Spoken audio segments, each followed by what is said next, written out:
The Blue Island by W.T. Stead. Read for you by BlueFriend in beautiful BC. Chapter 4. Life on the Island. Having given you a little idea of this land and its appearance, I want to tell you about the life of the people here, so that you can form a mental picture in completeness. It's only natural that many should say, "What are they all doing?" Now, this is a very broad question to answer, and to help you see how big a thing I am dealing with in thus attempting to give my story of the next life, I must put a simple question to you. I want you to try to imagine you have not been living on earth, and that, knowing nothing of earth life, you have suddenly been landed by an airship in the busiest part of the city of London, with all its traffic and its people. You have arrived from some other world and have not seen this sight before. You will exclaim, "How strange! What are they all doing?" Well, could you answer that question easily? It would not mean much to you to be told that they are going about their own individual business. One man bakes bread, another sweeps the streets, another drives a cart, another sits in an office and runs a business. All that would leave you none the wiser. These are facts, yet you would not understand them. You could not comprehend them. That is my difficulty in trying to make you understand in a satisfactory way the life of this blue isle. I have to consider how to explain it.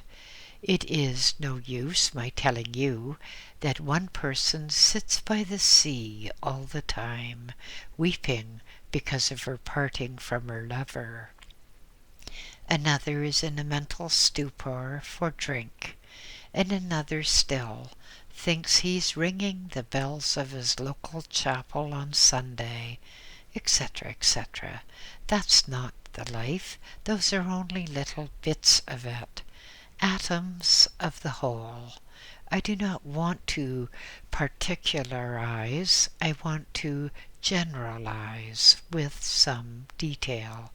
Therefore, I must say that if you were to pay this land a visit in your earth bodies as you are at present, you would be struck by the lack of excitement. You would think it all so like earth. That is what you would say to people on your return. "Oh, it's so much like our life here, only there are a lot of different races of mankind there." Everyday life for the individual is strikingly like the everyday life he's already been used to. At first he takes a great deal of rest, having the earth habit of sleep, and it is a necessity. He needs sleep here too, for the present. We have no night as you have, but he sleeps and rests just the same. He has his interests in visiting different parts, in exploring the land and its building, and in studying its animal and vegetable life. He has friends to seek out and to visit. He has his pastimes to indulge. He has his newfound desire for knowledge to feed. The routine of a day here is similar to the routine of a day on earth, the difference being that earth's routine is often made by force of circumstance, whereas here it is made according to desire for knowledge on this or that subject. In clothing, we are all practically as on earth. And as there are so many races here, you can well understand the general appearance of this land is most unusual, and in an odd way particularly interesting and amusing, also instructive. I think I would have said that, in general appearance, we all are as we all were. We are only a very little way from Earth, and consequently, up to this time, we have not thrown off Earth ideas. We have gained some new ones, but, as yet, have discarded few or none. The process of discarding is a gradual one. As we live here, we gain knowledge of many kinds, and come to find so many things hitherto thought essential, not only of no importance, but something of a bore, a nuisance, and that's how we grow to a state of dropping all earth habits. We get to the state of not desiring a smoke, not because we can't have it or think it's not right, but because the desire for it is not there. As with the smoke, so with food, so with many a dozen things. We are just as satisfied without them. We do not miss them. If we did, we should have them, and we do have them until the desire is no longer there. At first, there is practical freedom of thought and action, and there are only certain limitations imposed, not by rule, but by conditions. Beyond these limitations there is absolute freedom. After a time, when the spirit has advanced to the point of desiring knowledge and enlightenment, he will be drawn, like a piece of steel to a magnet, into contact with this or that house of organization dealing with the subject on which he desires knowledge. From the time of coming into touch with this house, the spirit will be, as it were, at school. He will, perforce, have to attend this house of instruction. He will spend a good deal of his time there learning, and when finished with one house, he'll pass on to another. But it is not compulsory information. It is craved for information, and nothing is given until asked for. You are not forced to acquire anything. You are more than ever free agents. That is why, on earth, it is so essential to control your bodies by your minds, and not the reverse. When you come here, your mind is all-powerful, and everything depends, for your own degree of happiness here, upon the kind of mind you bring with you. The presence or absence of contentment is entirely due to the earth life you have led, the character formed, opportunities taken and lost, the motive of and for your actions, the help given, the manner of help received, your mental outlook, and your use and abuse of flesh power. To sum all these up, it is the quality of mind control over body versus body over mind. Mind matters and body matters. It is in your keeping entirely, and is in whatever state you have made it by your life. On your arrival here, the degree of your happiness will be determined automatically by the demands of your mind.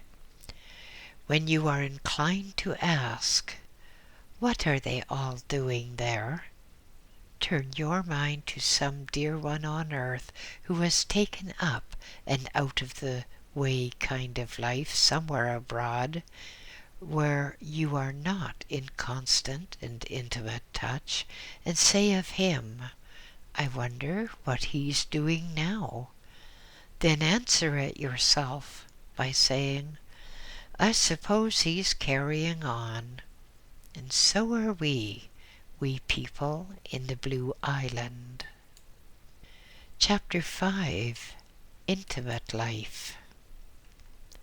There's a good deal of reasoning and argument as to why in earth life we should do this or that, why we should refrain from many of the delights of everyday life, and why we should go straight. People say it is handicapping their business or their profession to have to observe these nice points. They may not confess this thought openly, but to themselves they do. They do not see why such and such should not be done. True, they think it may injure so-and-so's business a little, but that's his affair. All in ignorance. There is a reason, and that reason can be very easily found by the rule of common sense. I almost might call this a discourse upon cause and effect. Earth life has deteriorated. The whole scheme of creation is planned with great precision, with the object of allowing free individual development and progress. Its rules are laid down clearly. Every man knows by instinct when he is obeying and when disobeying these rules. It needs no police officer to tell him. He may deceive himself that such an act is all that it should be, but at the same time he knows in his own consciousness that that act or thought is not only not all that it should be, but that it is all that it ought not to be. I say that all mankind knows, but most of mankind prefers to think it does not know. Not one person on earth can stand up and say, I am not speaking a profound truth here. Mostly, these things are not considered from the point of right or wrong, but from the view. Shall I benefit by this? But I say that all people on earth can discriminate. I do not say that they do between good and not good motive in their lives. Instinct does this for them. They cannot help themselves. They are bound to know. The trouble is that the vast majority, by force of habit, the desire for business gain or social gain or any kind of gain, but always a gain for itself, has ceased to consider the quality of its actions and thinks only of the first result. It is a pity. It is more than that. Looked upon from the next stage in evolution, it is pitiful. Poor, undeveloped egos preparing their own discomfort and suffering, not a hellfire, but a mental torture. The self, or spirit of a man, is encased in his mind, and, examined in a purely physical way, the brain is the most baffling organ of the body scientific man ever had to deal with. Much can be understood. All never will be. Judged as being the casing and instrument of the soul, it becomes an even more delicate and intricate and baffling piece of work. You all know that mind is the generating house for all your acts and deeds, but you do not fully appreciate the fact that every act and every thought is booked. It is recorded. You do not see the elaborate scheme of work which goes on in any of your large business houses when you buy something and do not pay at once. It is recorded and passes through many hands before the bill is sent to you a little later. And having paid the bill, you forget it all, but the record of that business house still has it. So with the brain, an act or a thought, no matter what the quality, is recorded for all time. Settling will come after life, and when paid, the book is finished with and troubles no more, though the record is still there. Now, follow me. Mind and its work, thought, is the force that drives and creates everything on earth. It has all to be mental before being physical or material. That you all know. Every building was conceived in mind before being built. Thought is divided in itself into different types. There's the thought of your next meal, which is of no particular interest. And there are the thoughts, constructive and destructive. These are important. These are the purely personal thoughts, sometimes advantageous and sometimes the reverse. Now, the all-important forms of thought are the constructive and destructive. The others, referring to your meals or your clothing or your appearance, anything you like, these are not of importance until they are allowed to hinder the flow of constructive thought. When they do this, the character of these same thoughts changes and becomes destructive. It is the material embodiment of destructive thought which causes most of the distress and misery in the world.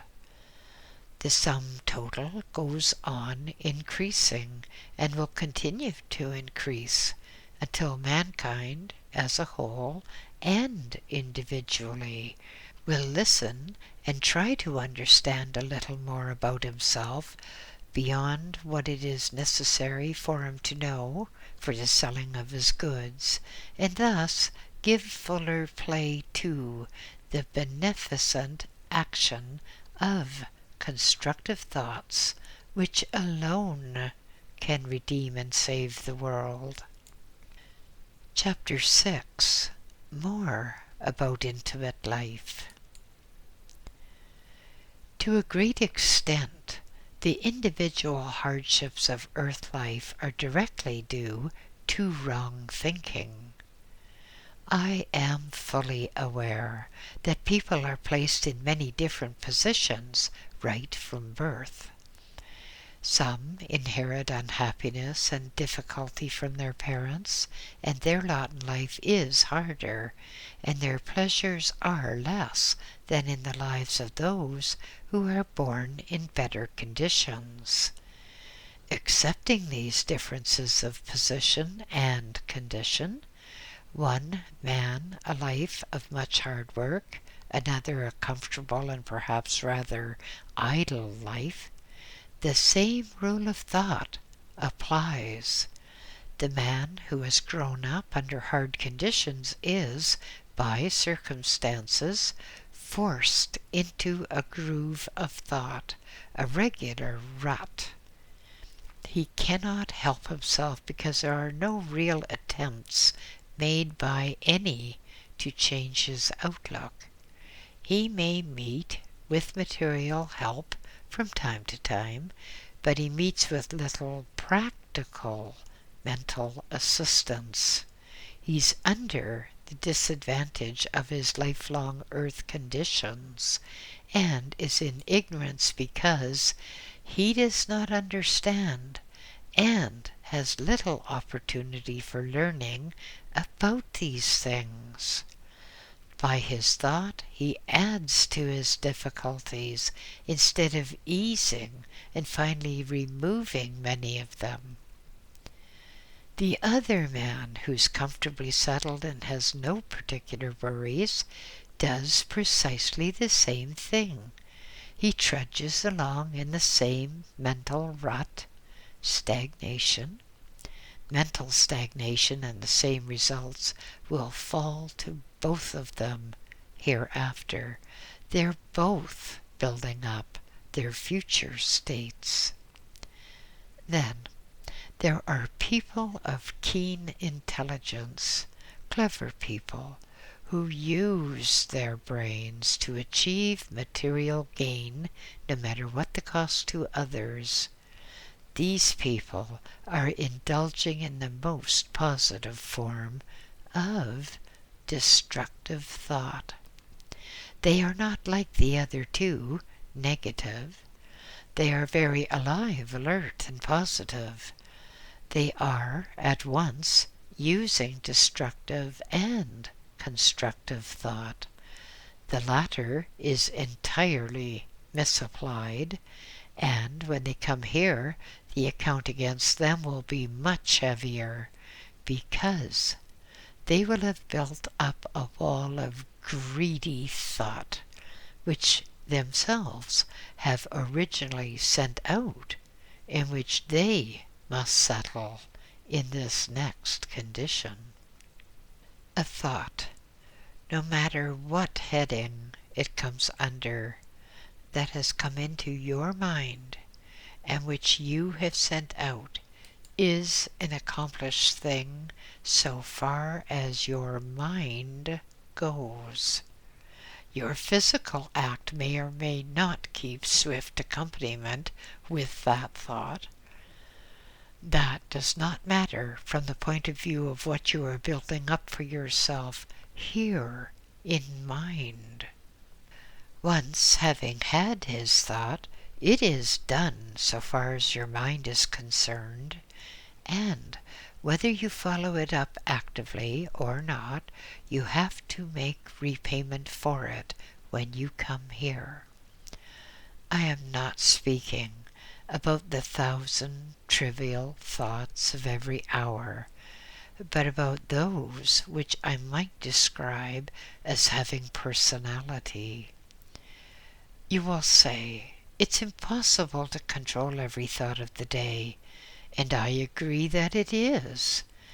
But if once you accepted for fact what I have said, you would keep a sharp eye on your mental actions. They matter. You will find this very difficult to accept because it is, indeed, an intimate thing for each one. You do not know each other's thoughts while upon earth. Therefore I've headed this chapter, Intimate Life. Each of you will live to thank the person who is responsible for giving you this information, if you act upon it. And those of you who hear and know but do not act upon the knowledge will have one day to cast reproaches upon yourselves for this failure. To realize oneself that one has failed is far more bitter than the consciousness that others know it. Think upon this and reason a little with your own inner self. Chapter 7. First Attempts. Leaving the question of time out of it entirely, as I must, I want to write of my first attempt to communicate with the earth world. I know there is much dissatisfaction with the spirit world on account of the practical impossibility to give correct ideas of time spacing. I would like to say a little about that before going into the main interest of today's writing. You must not be over hasty in condemning us for this failure. On earth, you all space your time by days and hours, etc. But those spacings are also based, or perhaps more definitely marked in your mental reckoning, on the habits of the day. You have always taken certain things at certain hours. You have a light sky and a dark sky. Without a watch, you know fairly accurately the time of day by your inclinations, fatigue or freshness, the need for food or rest, etc., etc.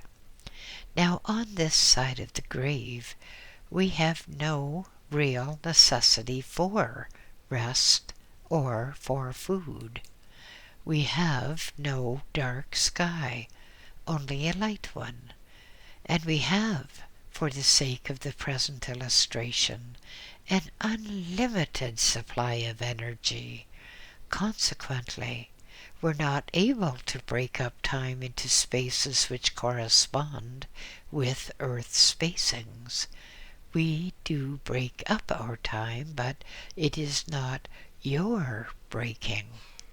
Therefore, we can seldom be accurate in telling when a thing did or when a thing will happen. For that reason, I'm not able to tell you how long I had been in this country before I made my first attempt to link up with Earth again. To me, I seem to have lived in this land always. It appeared incredible to me that it could be only a few days since I arrived. I had not forgotten my family or my friends, but I felt peculiarly happy about them. I cannot think why, except that finding my earth knowledge so very correct, I gathered strength in feeling that they too would understand everything was quite well with me, and that this little delay in writing was natural, considering the new country I had come to.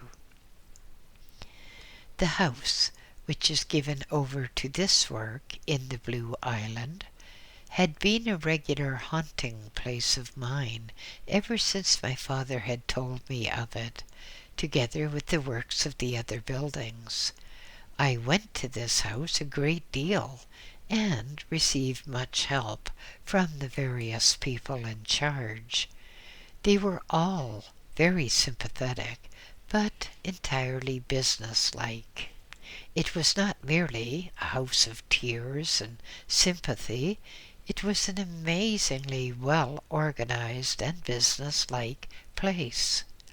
There were many hundreds of people there. Those who had on earth believed, and those who had not, came to try to wire a message home. The heart call was the one which received the most serious attention. Many were there only as lookers-on, incredulous and facetious. They got nothing more than the satisfaction of their own amazement. After a little time, my turn came. For a building given over to this kind of work, it appeared to be inadequately equipped. I had rather expected to see many implements and instruments, many wires and machines, and the presence of electric forces. But there was nothing of that kind at all. It was all and only the human element. I had a long conversation with the man there. a man obviously of some importance, though I cannot say he looked like an angel. He appeared quite as mundane as myself. I had a long talk with him, and from him heard how a great deal of this work was carried on.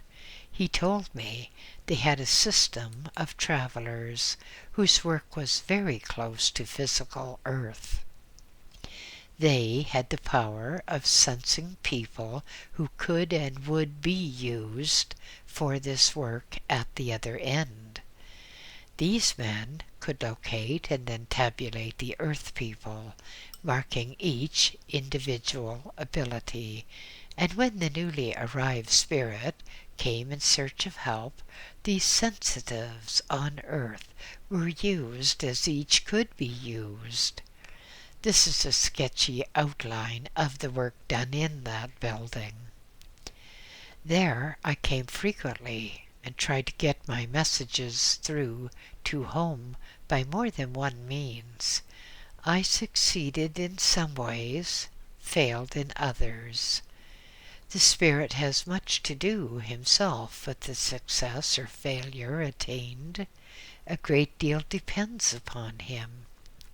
Every time I succeeded, I helped another.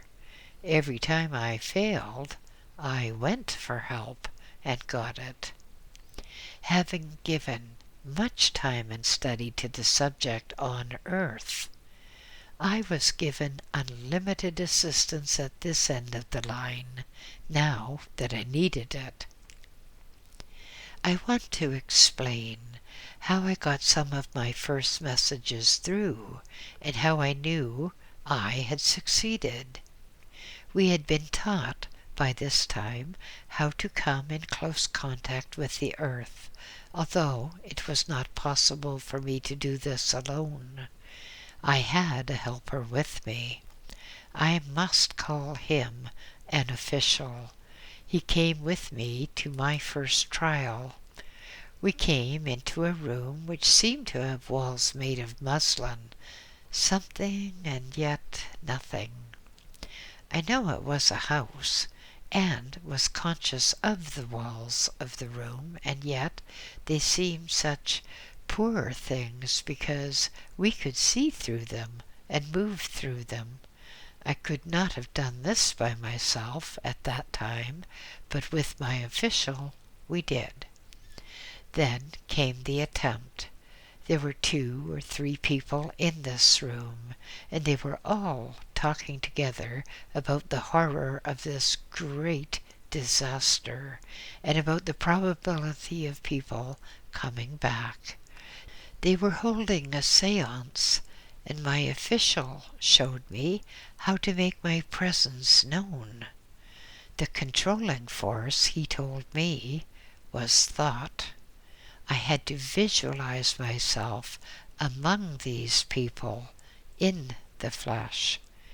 Imagine I was standing there in the flesh, in the center of them, and then imagine myself still there with the strong light thrown upon me. Create that picture. Hold the visualization very deliberately and in detail, and keep it fixed upon my mind that at that moment I was there, and that they were conscious of it. I failed, of course, at first, but I know that after a few attempts I succeeded, and those people did actually see me. My face only, but that was because in my picture I had only seen myself as a face. I imagined the part they would recognize me by. I was also able to get a message in the same way, precisely the same way. I stood by the most sensitive present and spoke and concentrated my mind on a short sentence and repeated it with much emphasis and deliberation until I could hear part of it spoken by this person, I knew that at last I had succeeded, and I succeeded reasonably easily because I knew so intimately what the conditions of those people and that earth room were.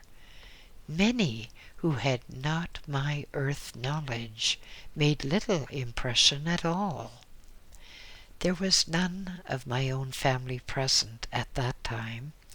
Had there been, it would have been impossible for me, as I was then feeling their sorrow acutely, and I would not have been able to give my mind so full of power as I did. I became almost impersonal. It was a good thing that my first attempt was purely a test one, to see if I could break through to home. End of chapter 7.